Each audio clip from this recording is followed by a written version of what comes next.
Welcome to Penrose Learning, where we make understanding easy.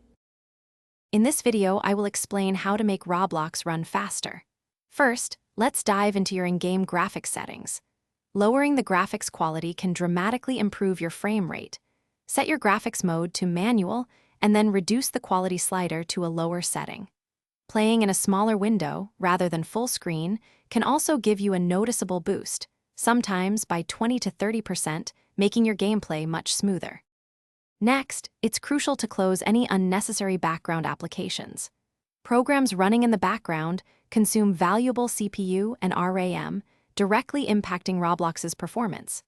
Open your task manager and identify any resource-heavy applications like web browsers, streaming services, or other games.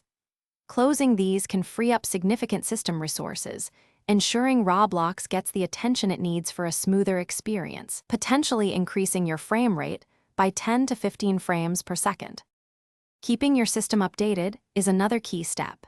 Outdated graphics drivers can severely limit your game's performance and even cause instability. Always download the latest drivers directly from your graphics card manufacturer's website. Additionally, ensure your Roblox client is always up to date. Developers frequently release updates with performance optimizations and bug fixes, which can make a big difference, sometimes improving load times by several seconds and overall fluidity.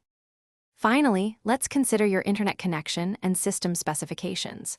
A stable and fast internet connection is absolutely vital for a smooth online gaming experience.